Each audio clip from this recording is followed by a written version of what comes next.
comenzar. Ya estoy grabando, déjenles comparto la pantalla.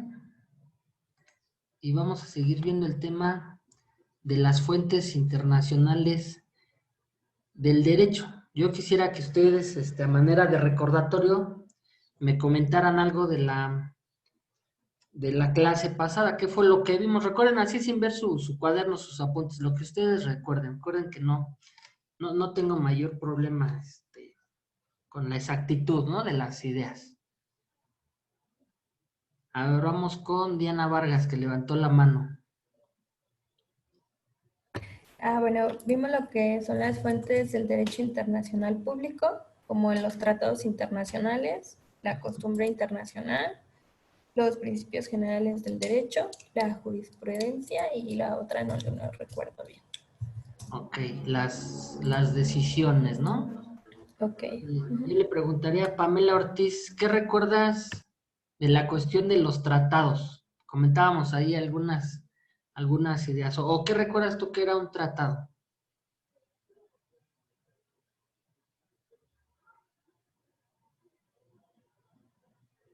Bueno, Pamela o... Eso, Ajá, sí, perdón. que eran, bueno, son los acuerdos que tienen entre estados, ¿no? Acuerdos entre estados y que decíamos que el concepto tenía que adecuarse a que también fueran ya acuerdos entre organizaciones o individuos, ¿no? Sí. Ok, a ver, Wendy Zulema está levantando la mano. Bueno, también dentro de los tratados internacionales pueden ser como los convenios, el acuerdo, el pacto, una declaración o un estatuto.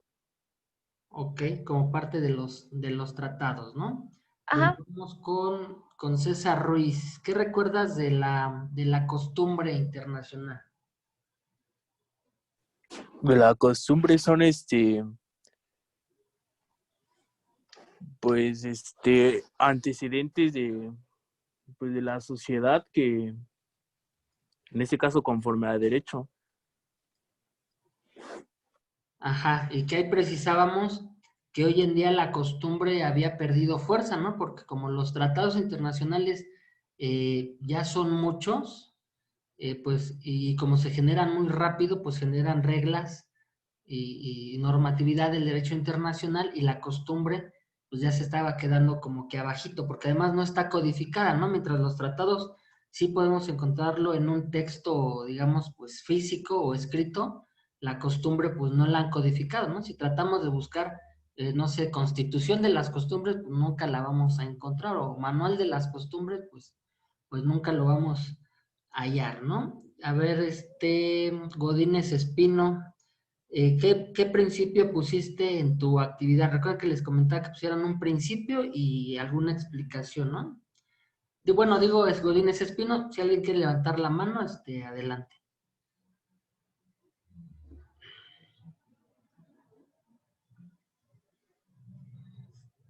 A ver, Casiano Loranca.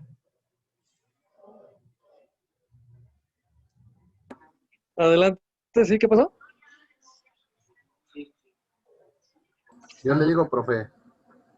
¿Eh? Yo le digo. A ver, porfa. Principio de la buena fe. Uh-huh. ¿Y ese qué quiere decir?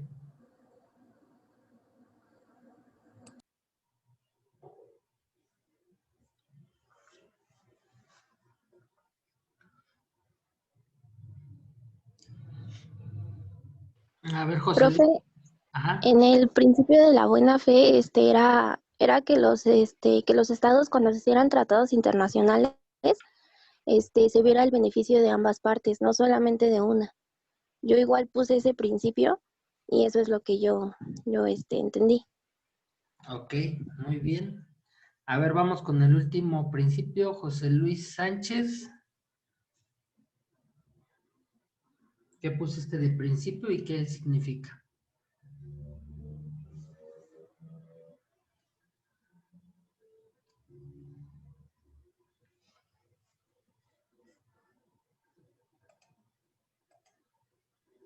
A ver, Fernando Jimares.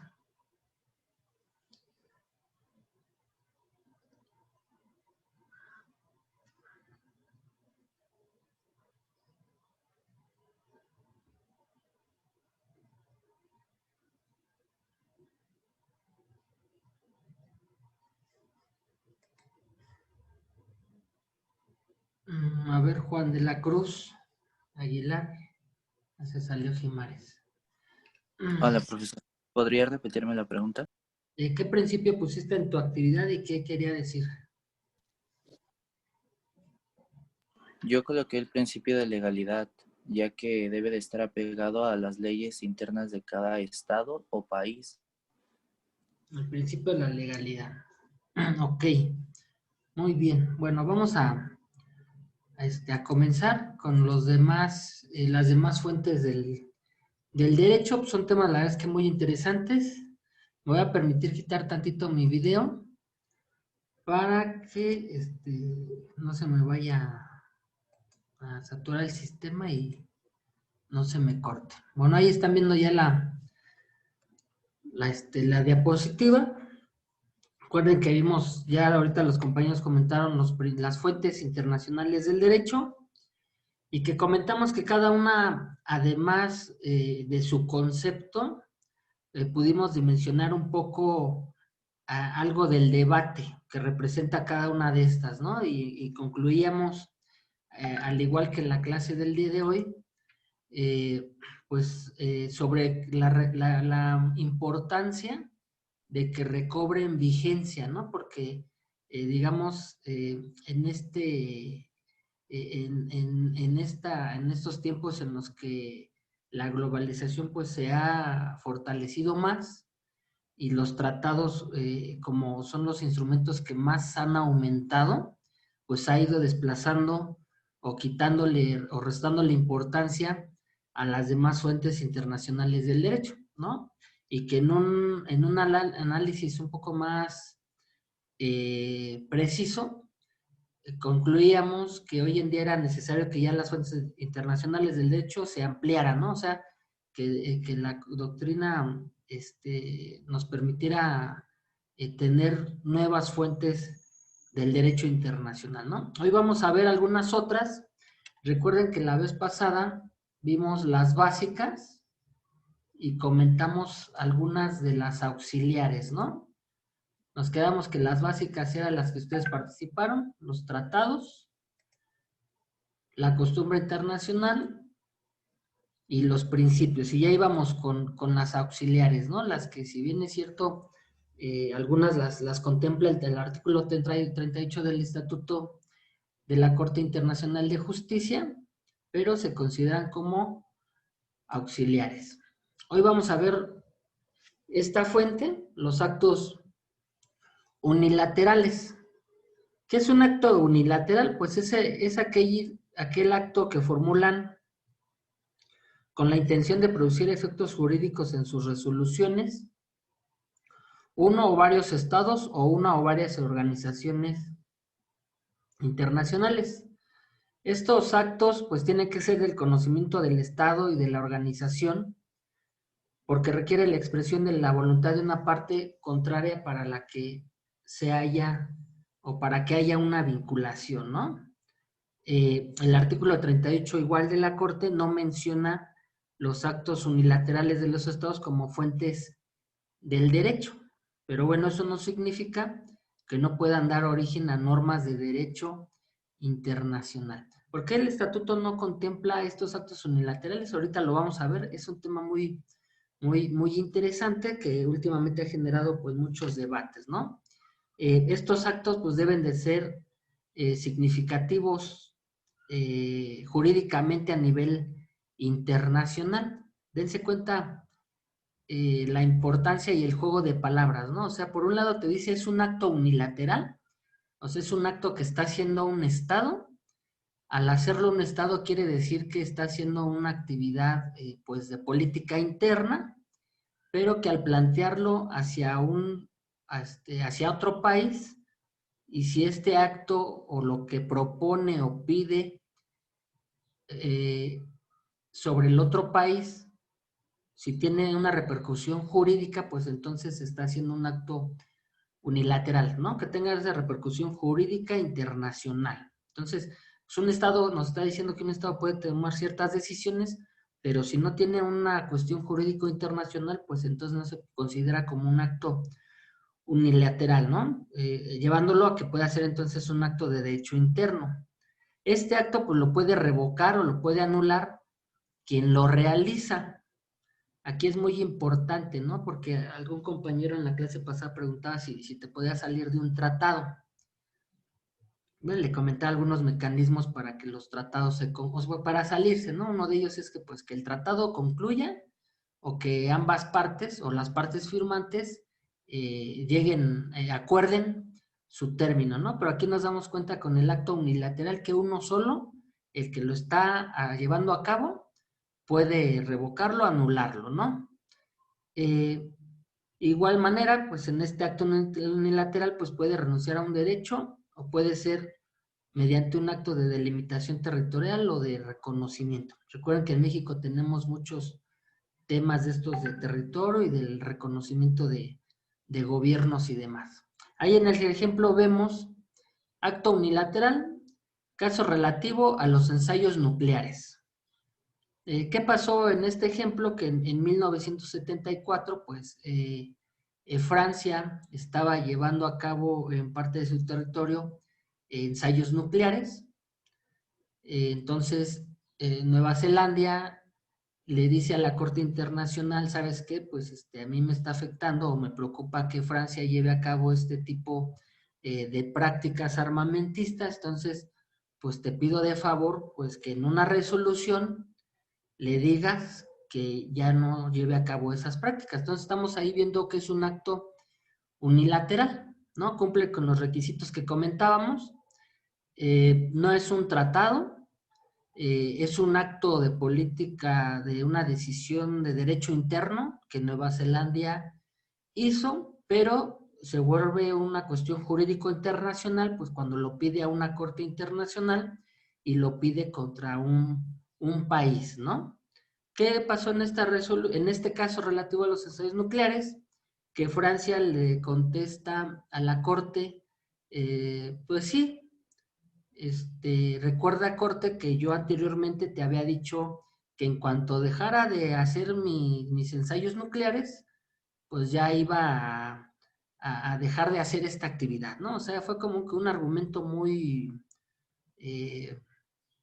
¿no? ¿Cómo le podemos decir? Muy, muy simple, pero que la Corte en su decisión dice, bueno, pues sí, la verdad es que yo tengo el antecedente de que Francia ya me había dicho que estos ensayos no iban a ser para siempre, que iban a durar cierto tiempo, entonces, ¿sabes qué, Nueva Zelanda? Pues, pues no hay nada que perseguir, ¿no? No le puedo exigir a Francia que termine su ensayo nuclear antes, ¿no? Puesto que él ya me había dicho primero en qué fecha más o menos iba a terminar y pues entonces ya no hay delito que perseguir. Entonces, ahí vemos cómo se cumple la función de que es un acto de derecho interno. Si Nueva Zelanda hubiera querido revocar esta petición o anularlo, pues hubiera podido, ¿no? Pero bueno, fue un acto unilateral porque lo llevó a cabo pues un solo estado. La segunda fuente son las decisiones y resoluciones de instituciones internacionales. Aquí vale la pena precisar que casi todas las instituciones internacionales pueden tomar decisiones a través de sus órganos, ¿no? ¿Cuáles instituciones internacionales conocemos? La Corte Internacional de Justicia, la Corte Penal de Justicia, la ONU, el Fondo Monetario Internacional, el Banco Mundial, la Cruz Roja, puede ser algún organismo internacional, la Corte Interamericana, por ejemplo, de Derechos Humanos, ¿no? Esas resoluciones que llevan a cabo también se vuelven, con el tiempo, se pueden volver pues una fuente de derecho internacional, ¿no? Una fuente que cree un antecedente que lo haga una norma, ¿no? Estas resoluciones pueden tener diversos nombres. Puede ser que se llamen recomendaciones, decisiones, acuerdos, regulación, ordenanza, opinión, acta final, patrón, norma o práctica, entre muchos otros, ¿no? Y bueno, este tema pues ha tomado importancia debido a la proliferación de instituciones internacionales y el aumento de sus actividades, ¿no? Vemos que hoy hay casi de cualquier tema podemos encontrar una institución internacional, ¿no? Ya puede ser que lo encontremos de los defensores del medio ambiente, de los derechos de la mujer, organizaciones de protección a animales, organizaciones pues, económicas, ¿no? Con las que les mencioné, el banco, el fondo, organizaciones políticas, culturales, o sea, puede hacer mucho, pero esta fuente de derecho internacional, recalcamos, ha cobrado en la importancia casi de los tratados, ¿no? Debido a esa proliferación de las instituciones. ¿Cuál es un ejemplo de una resolución internacional? Pues la que aprueba el Consejo de Seguridad de la ONU este año, ¿no? Es de las más recientes. Bueno, hay algunas más recientes, pero esta fue la que más me llamó la atención. Es una resolución de la ONU acerca del mantenimiento de la paz y seguridad internacionales. De este tema, resoluciones hay muchas. ¿Por qué? Porque son resoluciones de mantener la paz y la seguridad, pero en diversas áreas, ¿no?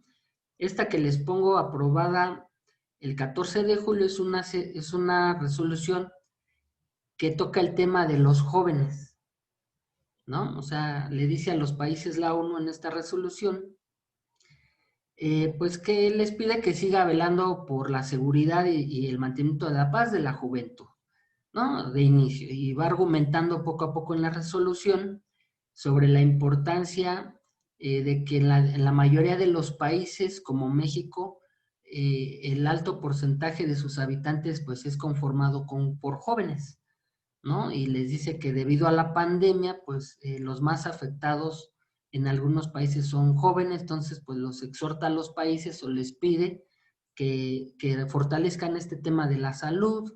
También les dice que hay países en zona de guerra, en donde los principales pues afectados pues están siendo los jóvenes, que en países donde hubo guerra, pues un alto índice de decesos pues fue por parte de los jóvenes. Entonces les insta ahí a que fortalezcan todos estos temas. En el tema de los jóvenes pues mete el tema del desempleo, ¿no? Finalmente los más afectados en el desempleo con la recesión económica en la que se encuentra el mundo, pues son de mayor parte los jóvenes.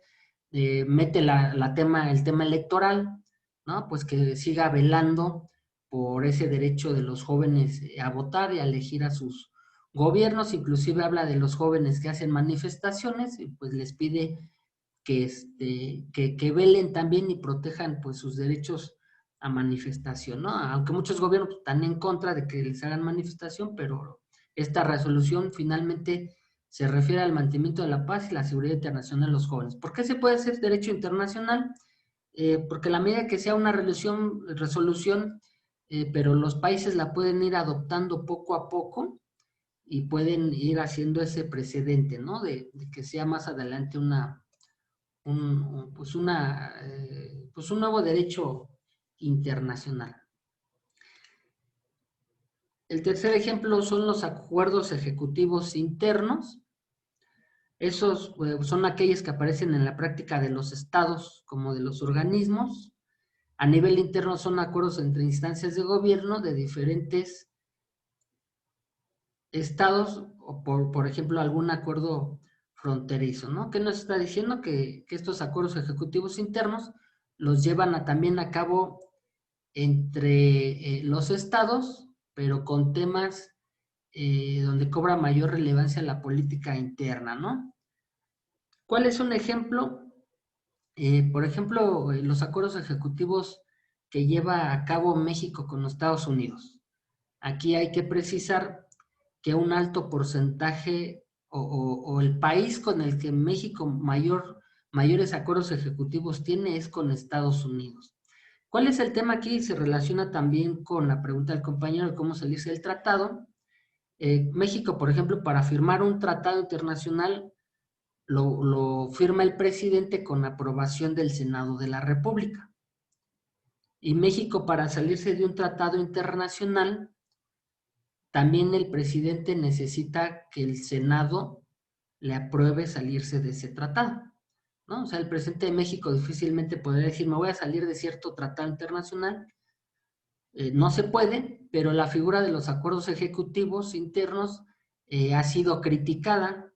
¿Por qué? Porque tanto México como Estados Unidos pueden hacer este acuerdo, que también le dicen tratado internacional, lo pueden hacer, pero sin pedirle permiso al Senado de la República, ¿no? Entonces, creo que tiene una ventaja y una desventaja. Por una parte, pues no tomas en cuenta al Senado, no pides su opinión, no le das oportunidad de que se hagan comisiones de trabajo, que estudien el tema. Y por otro lado, me parece que sí creo que una ventaja pues es una cuestión rápida de firmar un tratado internacional, ¿no? Que sea mediante un acuerdo ejecutivo interno. Ha sido criticado. México en su constitución sí establecemos bien los pasos para firmar un tratado, mientras Estados Unidos no. Estados Unidos en este tema tiene pues muchas lagunas, y por eso es que se ha criticado los acuerdos, ¿no? En México también en algún momento el Senado de la República, la fracción del PRD, propuso esta iniciativa de ley, ¿no? De que se de que se reforme la ley de celebración de los tratados, porque, oye, pues nosotros como senadores no nos estás preguntando qué nos parece el tratado, no te lo estamos aprobando, no nos estás permitiendo hacerle modificaciones, hacerle reservas y demás. Bueno, déjenme salgo de la sesión para que se pueda grabar, porque ya me avisó.